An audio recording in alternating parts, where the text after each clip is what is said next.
As an American, I have a question that I'd like to ask Tutu. Number one is, when is he going to apologize to President Ronald Reagan and to the American public for the statement that he made that the West can go to hell? And the other thing is, I would personally love to debate Tutu on radio, television, the newspapers about his affiliation with people in the United States that are involved with communism. Yes, well, I don't know what you are talking about.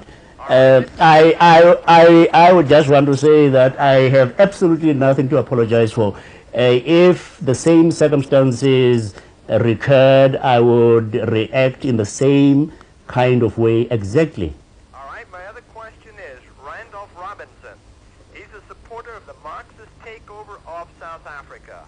He's also involved and has a man on his board of directors of the Trans-African organization called Charles Godlet, who is a member of the World Peace Council and is a major Soviet-controlled front organization in the United States.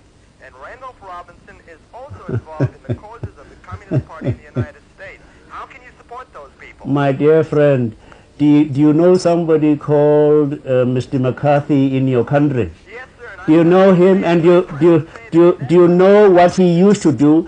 When you have no argument at all, the one thing that you keep using is this communist scare. I'm going to tell you now what I said ages ago.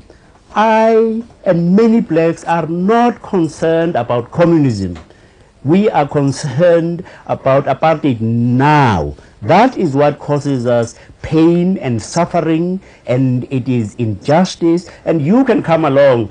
Why don't you go back to your country and find out from your government why they don't deal with Randolph Robinson and Trans-Africa? You see, you've got things like the UDF, which quite determinedly are saying they are preparing for the post-apartheid South Africa, when people will count because they are people, not because of biological irrelevances such as skin color. And of course, the purpose of apartheid is to separate and to divide, which is the essence of sin. Sin separates. It separates you from your neighbor. It separates you from God. And that is why apartheid is fundamentally and of itself evil, in that it separates. And therefore we should not be surprised that our society is one of the most highly polarized, most fragmented, most divided. I mean, think of any community, the Afrikaners.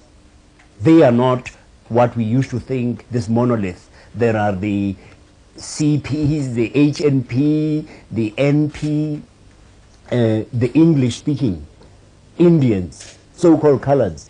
Not a single one of them is a coherent group at all. And that is to be laid squarely, blamed squarely on apartheid. And so if the black community splits off from the white community, it would be the consequence of apartheid. And we seek to say to people, no, you know, we are made for fellowship. And the fact that you are different is not a reason for separation. It is precisely the reason why we must come together, because then we are complementary. You see, you have got gifts which I haven't got, and I have got gifts which you haven't got, and therefore we must be interdependent.